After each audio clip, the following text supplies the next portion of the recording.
back to the Marketing Munchies, where we're doing episode 4, where we'll be talking about the fallacy of the get-rich-quick scheme. Why digital marketing is a never-ending slog, and why you shouldn't believe the gurus who tell you anything other than that. And I'm always joined by LJ, but I'm excited to be joined by LJ today because she loves posting about this on her TikTok, on her Instagram Reels, on LinkedIn. She'll tell everyone that she can tell how hard digital marketing is to do properly. We'll jump in and LJ, tell me what goes through your mind every time you open up TikTok and someone's telling you about the lazy side hustle that'll earn you $1 million in a quarter. I need to take a deep breath for this one. Because I'm like, oh my God, here we go again. Yeah. Like, people are not tired of just telling people who have no knowledge of digital marketing how easy it is to rank on SEO, or how easy it is to make millions of dollars if you just connect your Etsy website to Printify and boom, you're selling thousands of t-shirts a day. Yeah. Well, newsflash for you, it doesn't happen. Yeah. And it does, but it takes a lot of time. And I think the best analogy that I like to think about it is just like going to the gym. Like, I'm a victim of that. Yes, I'm a victim of the fitness industry, where I thought that, you know what, I will grab that program and do my 12 weeks of Kyla or whatever you want, and then I will have my ripped body and my six packs. And you know what? I have been working out with a PT constantly, watching what I'm eating since September last year. Yeah. And I'm still in the process, and it's probably going to take me another year or two before I get to that point where I'm okay, I can see some defined muscles here and there. Mind you, I'm hitting the gym 5 times a week. Yeah, yeah. So it's the same with digital marketing. It doesn't happen overnight. And then all those success stories that you might see, first of all, they're very rare and unique. And even if they do happen, whoever has made it wouldn't tell you how many times they failed. Because guess what? No one wants to hear stories of failure. Yeah. They just want to see stories of success. And it just breaks my heart to see people spending all that money into investing in an Etsy website, Shopify website, whatever it is, and then expecting to get their return on investment tomorrow. And when they do, they get heartbroken. And usually they are the busiest people. They can be single parents. They can be parents with kids who are barely making it. And, you know, you get that a-hole going on TikTok or Instagram or YouTube saying, oh, this is a lazy side hustle that you can make millions of. Yeah. And it just doesn't happen that way, guys. Like, it really doesn't. It doesn't. It's one of those things that, you know, I think, well, when I look at it, it's like, that looks way too good to be true. And, exactly. You know, I think the misconception with digital marketing and with these side hustles is that they're quick to set up, but they're not quick to succeed. Like, there's a lot of work that goes into ranking, you know, even on a platform like Etsy. How many other competitors are you competing with? Exactly. You know, you're competing with people who, because you can see how many units everyone's sold, right? So even me as a consumer, if I'm on Etsy and I need I'm rarely on Etsy, but work with me. Same. If I was and I was choosing between the product with over 1 million sales versus the product with 10, I'm probably going to go and buy from the listing that's been sold 1 million times, right? Exactly. I probably don't trust the one that's been sold only 10 times yet, which is harsh because they're probably trying really hard, and maybe it is as good as the one that's been sold 1 million times. But, you know, naturally, and I think most people would probably be like this, you're going to go for the tried and tested product, the one that runs on the board, the one that has been trusted by millions of people in this instance, and you're probably not going to go for the new option that, unless it can prove itself to be substantially different or better. But even then, being able to convince people of that takes time, effort, market research. You have to really understand the people that you're selling to. Correct. And, you know, I guess the annoying thing about, you know, these accounts that like to post about all these easy, lazy, you know, that's my favorite thing, lazy side hustles. You know, they really undersell the amount of time and effort that goes into these overnight successes, right? They aren't overnight successes. They might have come into the public conscious overnight, but there's probably months, years maybe of hard slog that's gone into making that work. And those accounts with the lazy side hustles, they're only in it for the views, because that's what people want to see. They want to see, oh, this is an easy thing, and then suddenly they've become famous. And mind you, they are putting the work to come up with those lazy side hustles. So it's never lazy. And then I think the other player in this is other digital marketing agencies, the ones out there that will just go and, because they want to sell. And I've seen it before. I've been in this industry for so long to know this, but people and some digital marketing agencies, they will bluff you. They will say anything for you to sign up with them, and then they can get their commission. And that's another thing where you would see ads from digital marketers saying, we can get you 10 times your return on investment if you pay. And it's funny, I saw it with a very, what I thought was a respectful digital marketing agency, where they said, spend $2,000, get $47,000 back.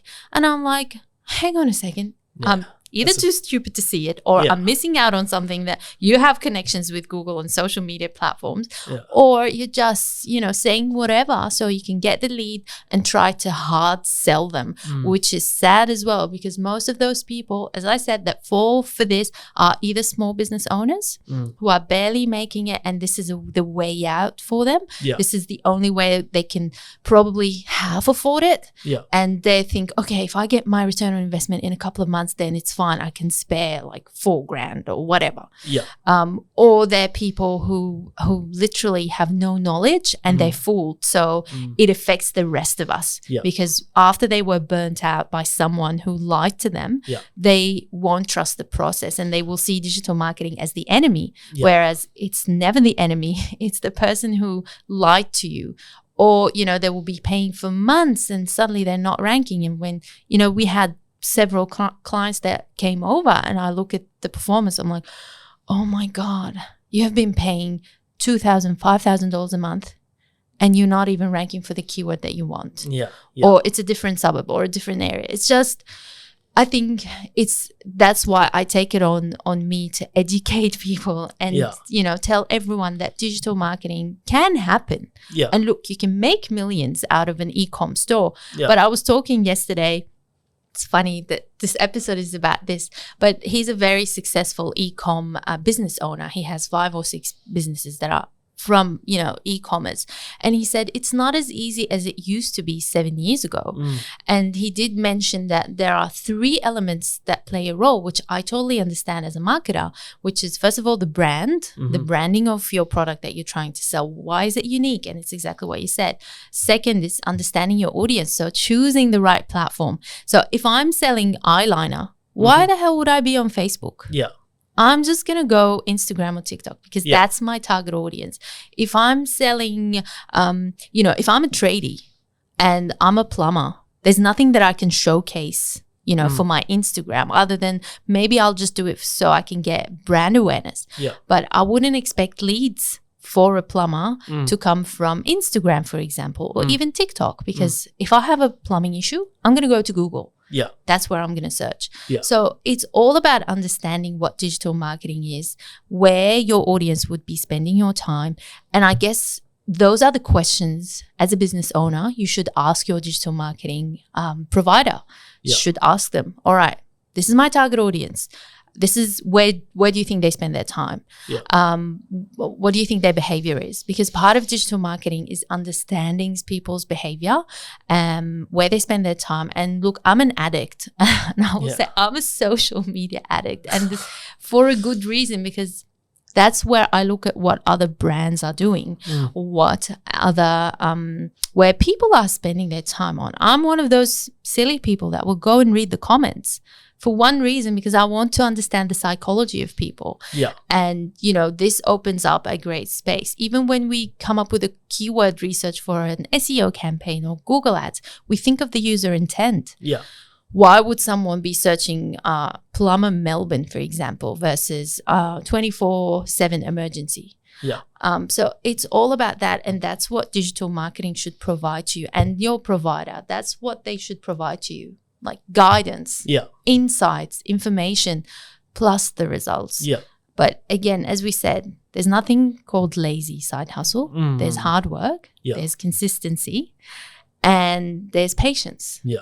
And just like anything else in life. And yeah, I think that consistency thing is something that a lot of people probably struggle with. I mean, we spoke about this on an earlier episode where we try and be conservative with our time frames for customers, not because we want to undersell what we think we can do or because we want to, if we do get it done quicker, look amazing, but because I think it's important to be very conscious of the promise that you're making. In marketing, it's very important to make an irresistible offer. I think that's the sort of key word. Yeah. But you have to do it in a way that is honest and, not leading people down the wrong path or getting them to choose you for the wrong reasons. Correct. And I think as people in digital marketing, we're very conscious of that because there are a lot of players out there that just make irresistible offers that are irresistible because they're not realistic. Yep. And the ideal customer doesn't understand that it's not realistic. But that can be applied in any space, It's about making your offer irresistible to your client, but also realistic and achievable. Because at the end of the day, if in the same way that people have been burned by digital marketing companies and then, take a dim view of digital marketing as a whole. Yeah.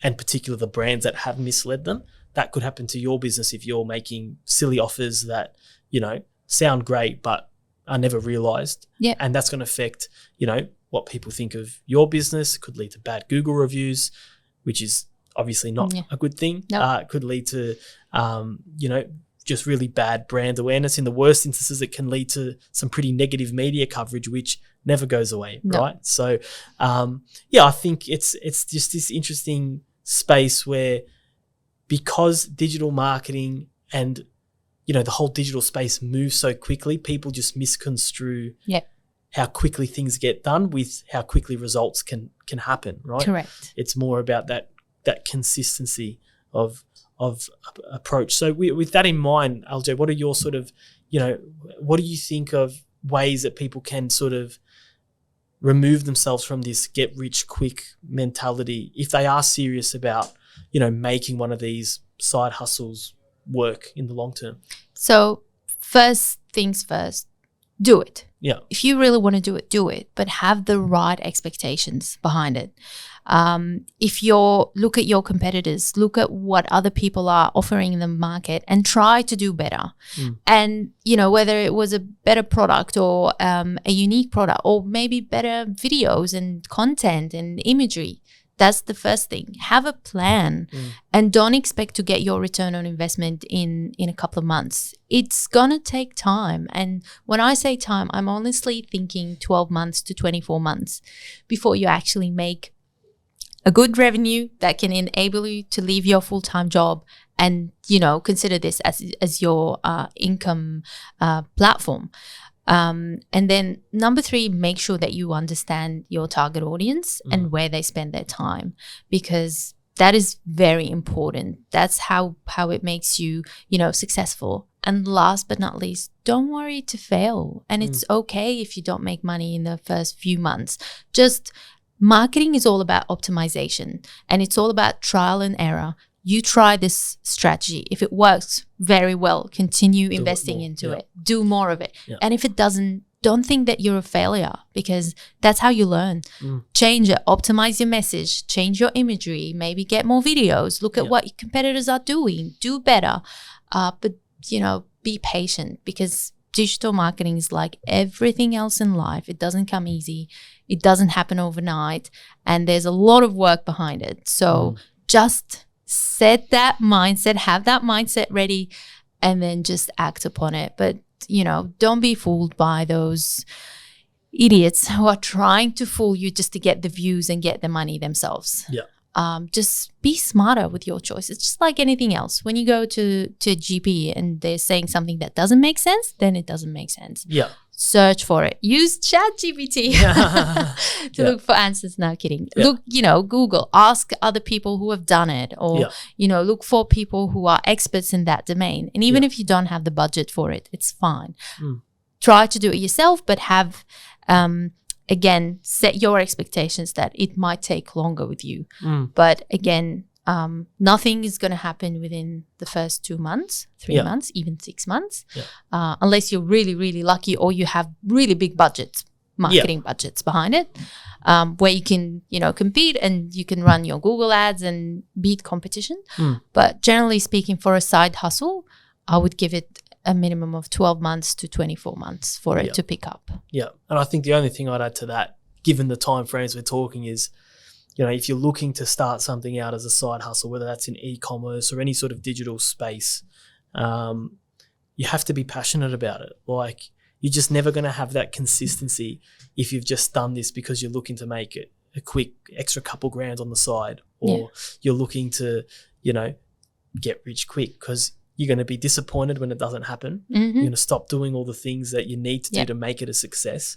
And it'll just fall by the wayside before you've even really got anywhere near where you need to be to start making money off it. So it's really got to be super closely linked with something that you're passionate about 100%. And you're happy to put in the time into, outside of, if you're doing this on the side of your regular job, of your family, etc.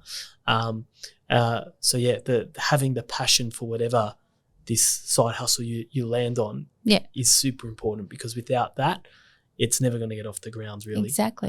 It's already bad that half of us maybe hate our jobs and we just do it for the money. So, at least it's exactly what you said, pick something that you enjoy and you're going to be passionate about, or even can be, wouldn't take a lot of your time in, so you can maintain it for longer. So fit it within your schedule. Yeah.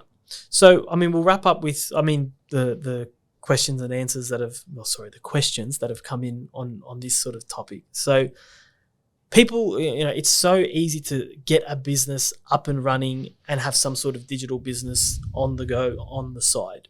You sort of touched on it before, but in terms of the platforms that you use, etc., do you have any opinion on what are sort of the keys to success? Is it as simple as just listing on Etsy? Are you better off going the full hog and starting like a Shopify website? What are your thoughts on that? That's a very good question. And it really depends on many factors. But the main one is probably your budget. Yeah. And then, are you willing to spend more time and invest more time, or are you willing to invest more money?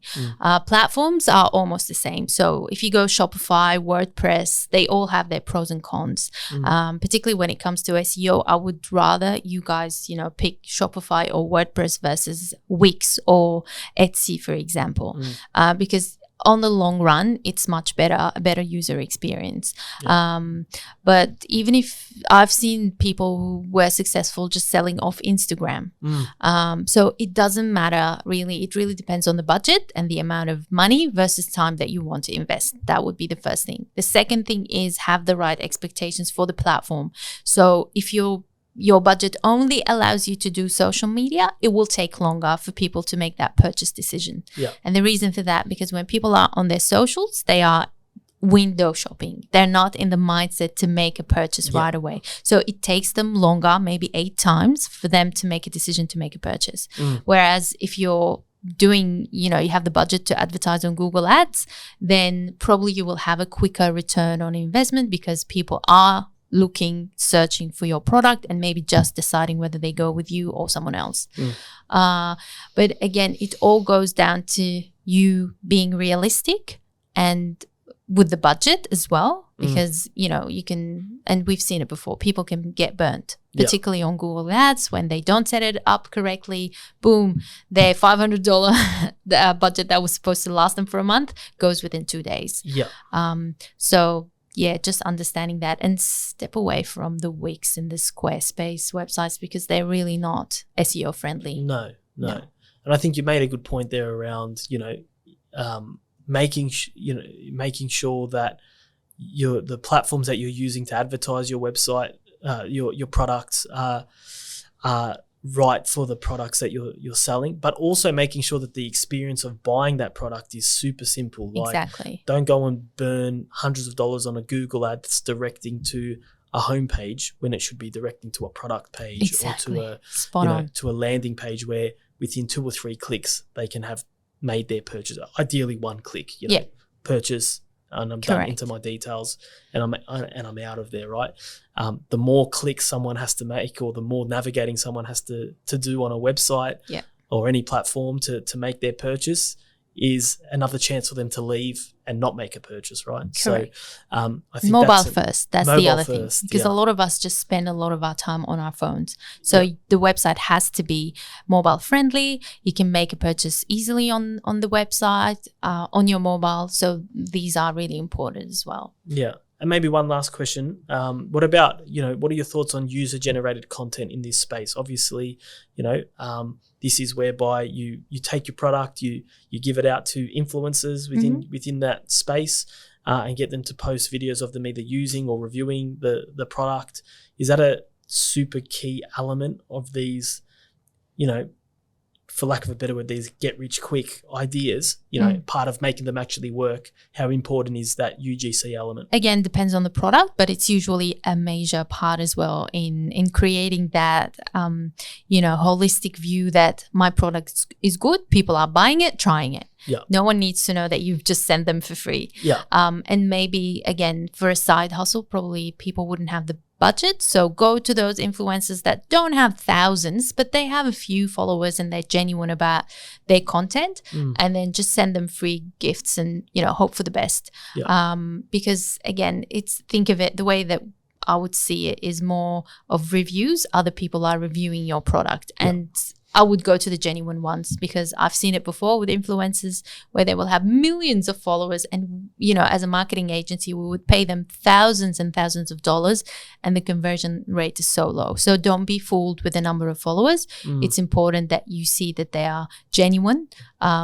Their audience is engaged with them. Yeah. But yeah, it's very important, particularly for, products like cosmetics, maybe, clothes, baby stuff, pet stuff. So that really helps. Yeah, awesome. Well, Aljay, thanks as always for your expert insights. That'll wrap up episode 4 of the Marketing Munchies. Stay tuned with us. We'll be back next week with a new episode.